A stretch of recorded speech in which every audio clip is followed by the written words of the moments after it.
land of San Domingo lived a girl called Oh My Jingo. Ta-da-da-da-da-da-da-da. From the fields and from the marshes came the old and young, my goshes. Ta-da-da-da-da-da-da-da. They all spoke with a different lingo, but they all loved Oh My Jingo. And every night they sang in the pale moonlight. Oh, by gee, by gosh, by gum, by Joe. Oh, by Jingo, won't you hear our love? We will build for you a hut.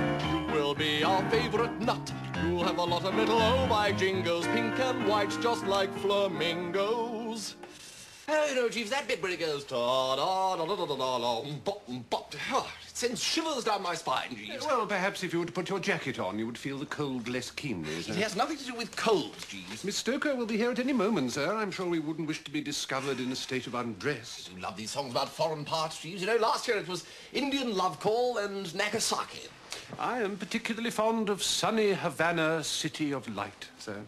Oh, Jeeves, how is it that you managed to turn any conversation round to your dratted obsession about us going to Cuba? Nothing could have been further from my mind, sir. I merely... No, Jeeves. I'm not traipsing halfway around the globe simply to enable you to dangle a hook in the water in the hope of catching a couple of haddock. Hardly, sir. The tarpon or Megalops atlanticus was more the prey I had in mind. No, Jeeves, no.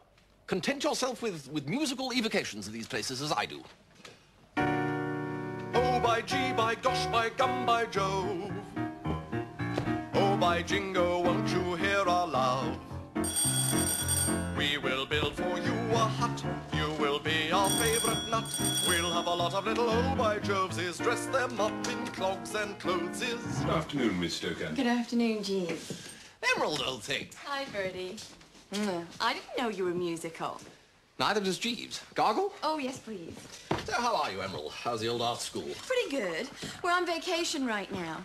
I just came round to say au revoir. I'm going down to the country this afternoon for a month. What, a whole month, all in the same place? Of course. Good Lord. I've never found anyone who would stick my company for more than about a week. Oh, Bertie. Yeah, it's absolutely true. As a matter of fact, long before that, the conversation at dinner is apt to turn to the subject of how good the train service to London is. Down the hatch. These people's name is Bassett. They live in Gloucestershire in a house called... Totleigh Towers. Do you know them? Good Lord, yes. I've only met Madeline Bassett. What are the rest of them like? Well, Sir Watkin Bassett looks like the before photograph in an advertisement for indigestion pills. Miss Bassett said her fiancé is going to be there too. Yes, I suppose he might. Gussie Fingnottle. No. Well, it seems unlikely. No, I mean, I know him. But nobody knows Gussie. Spends all his time in Lincolnshire. With his newts. I met him at a party.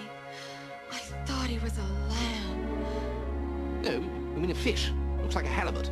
He does not look like a halibut. And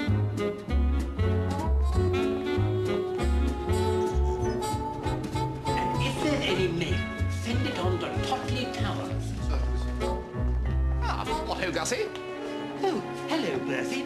I can't stop. I've got to catch the 1:30 from Paddington. Oh, well, you could look out for a friend of yours on the train. Emerald Stoker. Says she met you at a party. Oh, yes. We had a really nice talk about newts. I don't know when I've met a girl who's attracted me more. Except, of course, Madeline. Madeline? Don't talk to me about Madeline. Madeline makes me sick. Gussie? Well, it's true. Oh, by the way, Stephanie wants you to come down to Totleigh for a few days. Some hopes. Afternoon, Rogers. Good afternoon, sir.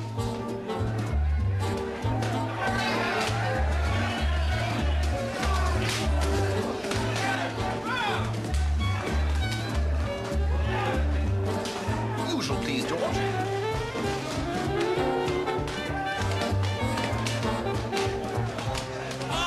Bertie! I thought I'd find you here. Mind the... So, what brings you to the Metrop, Stinker? I came up for a Harlequins committee meeting. A what committee meeting? Harlequins? The rugby club. Oh, good. How's Stephanie? Oh, I don't know, Bertie. There's still no sign of me getting enough money for us to marry. Well, hasn't Pop Bassett given you that victories yet? No. I think he was about ready to close the deal last week, but I bumped into a valuable vase of his and broke it. He said he couldn't trust me with a delicate piece of equipment like Stiffy. Stiffy wants me to come down to Totleigh, doesn't she? It works. this distance. Works? What works? How did you know that Stiffy wants you to come down? I just met Gussie in the vestibule. Oh, I see. To tell you the truth, Bertie, there's odd things going on at Totleigh. Supernatural things. Anyway, there's something Stiffy wants you to do for her. You're not yourself, Stinker, or you wouldn't be gibbering like this. I know Stiffy. You know, I'd run a mile in tight shoes for her, but she lacks that balanced judgment that one likes to see in girls. Now, what is this commission that she has in mind for me? She said she'd rather keep it under her hat until she saw you. She won't see me. She'll be terribly disappointed. You'll administer spiritual solace. Goodbye, Stinker.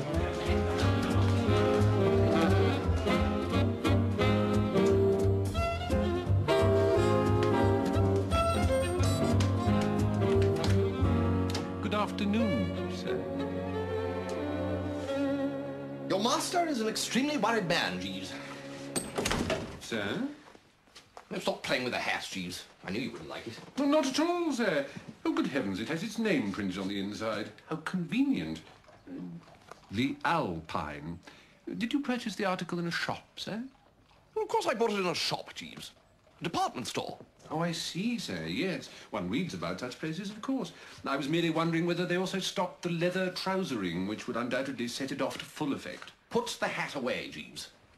I have just seen Gussie Figdottle. I happened to mention Miss Bassett's name, and he said, and follow me closely here, Jeeves. Very good, sir. He said, quote, don't talk to me about Madeline. Madeline makes me sick. Close quotes. Well, now, these are not the words of love, Jeeves. No, sir. No, these are the words of a man cheesed to the back teeth with the adored object. I didn't have time to get all the details, but if Gussie, as pronounced a fathead as ever broke biscuit, feels compelled to give Madeline the heave-ho, well, then I'm the next in line. Steps must be taken, Jeeves. It would certainly seem advisable, sir. But what steps?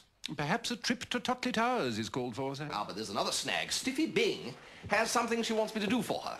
Well, you know the sort of thing Stiffy generally wants people to do. You recall that episode with Constable Oates' helmet? With some vividity, sir. But would it not be possible for you to go to Totleigh Towers, but to decline to carry out Miss Bing's wishes? Or issue a nolle prosequi, you mean? Tell her to go and boil her head. Precisely, sir. You do recall Miss Bing, do you, Jeeves? Still, it's the best we can do, I suppose. All right, get a telegram off to Miss Bassett, will you? Oh, dark forces are drawing us towards Totleigh, Jeeves. Still, Friday ought to be soon enough, don't you think? Tomorrow might be more prudent, sir.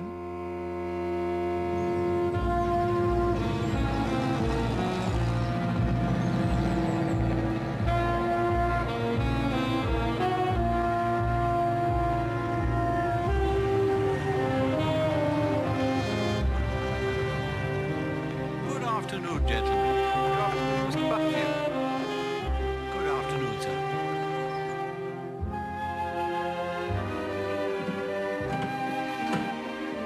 Mr. Wooster. Bertie! What, oh, Madeline? You should not have come here. Well? I had not the heart to deny your pathetic request. I know how much you yearn to see me again, however hopelessly. But is it wise?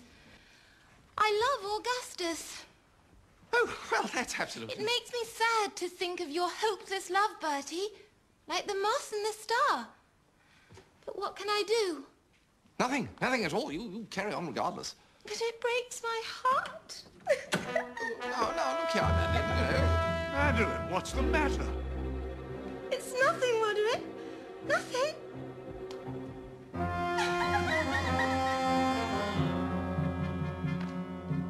Cucumber sandwich? You've made her cry. You heartless swine. Now, look here, Spode. You have come here like a creeping snake to try and sow doubts in her mind about the one she loves. No. You still hope to win her away from Finknottle. Let me tell you, Wooster, I have loved that girlie for years and years, but never by word or look have I so much as hinted at it to her. I shall be watching you, Wooster, watching you closely. Be very, very careful. Careful, yes.